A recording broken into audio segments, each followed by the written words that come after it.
အားလုံးပဲမင်္ဂလာပါရှင်ဒီနေ့တော့ဝတ်သားထိုးထိုးနဲ့ကြာစံကြော်တုပ်လေးအိမ်မှာကိုယ်တိုင်လှုပ်ရှားပြစ်လို့လုံနီးလေးကိုလာပြီးမျှဝေလိုက်ပါတယ်ကြည့်ရှုပေးကြပါအောင်ရှင်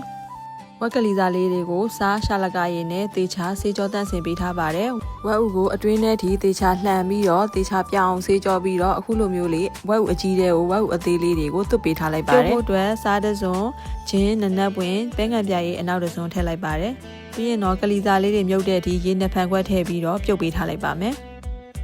ပြုတ်နေစဉ်အတွင်းမှာလည်းဒေဦးအောင်မကန့်အောင်လို့မကြာခဏမှွေပေးရပါမယ်။ပြီးရင်တော့ကြာစံကြော်လေးကြော်ဖို့အတွက်ဒေဦးတဲ့ကိုစီထည့်ပြီးကြက်ဥလေးကိုခောက်ပြီးတော့အရင်ဆုံးကြက်ဥလေးကြော်ပေးထားလိုက်ပါတယ်။ကြက်ဥကြော်လေးရပြီဆိုလို့ရှိရင်တော့ဆယ်ပြီးတော့ခဏဖယ်ထားလိုက်ပါမယ်။ပြီးရင်တော့ဒေဦးတဲ့ကိုစီထည့်မယ်တကြားလေးကိုစီတက်ပေးပါမယ်။တကြားတွေအားလုံးပျော်သွားပြီဆိုလို့ရှိရင်တော့ကြက်သွန်ဖြူလေးကိုထည့်လိုက်ပါမယ်။ပြီးရင်တော့ဆေးကြောတန့်စင်ထားတဲ့အသီးရွက်လေးတွေခေါ်ပြီးမုံလာဦးပဲတောင်းရှည်လေးထည့်ပြီးတော့မှကြော်ပေးလိုက်ပါမယ်။ရတာအတွက်ကိုခယူးစီတစွန်းစားတစွန်းအချိုမုတ်တစွန်းပဲငံပြားရဲ့အနောက်တစွန်းထည့်ပြီးတော့မှဆက်ပြီးကြော်ထားပေးလိုက်ပါမယ်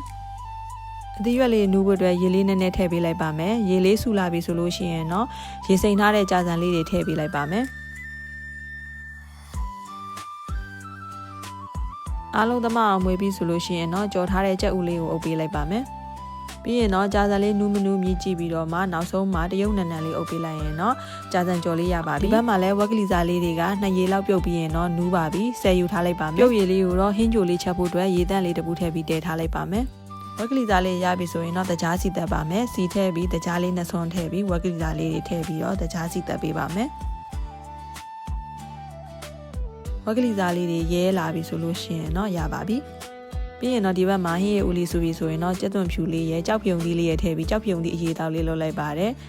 ကြောက်ဖြုံသီးလေးတွေနူးပြီးဆိုလို့ရှိရင်တော့ငရုတ်ကောင်းမုတ်လေးနဲ့ကြက်သွန်မေးလေးအုပ်ပေးလိုက်ရင်တော့ဟင်းရည်တောက်လေးရပါပြီဒီဘက်မှာလည်းဝက်ကလီစာလေးတွေကိုတုပ်ထိုးလေးလုပ်ပါမယ်အနေတော့တခိုက်စာတုံးလေးတွေတုံးပြီးလို့ရှိရင်တော့တုပ်လေးတွေထိုးပေးထားလိုက်ပါမယ်ဒုတ်ထိုးလေးရပြီဆိုရင်တော့အချင်းလေးဆက်ပါမယ်ချိုကဲနဲ့ချင်းကဲအရသာနှမျိုးကိုရောဆက်ပြီးကျက်သွန်ဖြူငရုတ်သီးသိမ်းထောင်းထားတာလေးရဲ့မကြီးရည်လေးရဲ့ထည့်ပေးလိုက်ပါမယ်အရသာအတွက်ကိုတော့အချိုမုတ်တစွန်းစားတစွန်းငံပြားရည်လေးအနည်းငယ်ထည့်ပေးလိုက်ပါမယ်နန်းနန်းမလေးထည့်ပြီးတော့အဆက်ကြိုက်တဲ့လူတွေကငရုတ်သီးမုတ်လေးထည့်ပြီးတော့စားနိုင်ပါတယ်ဒါဆိုလို့ရှိရင်တော့ sauce လေးရပါပြီ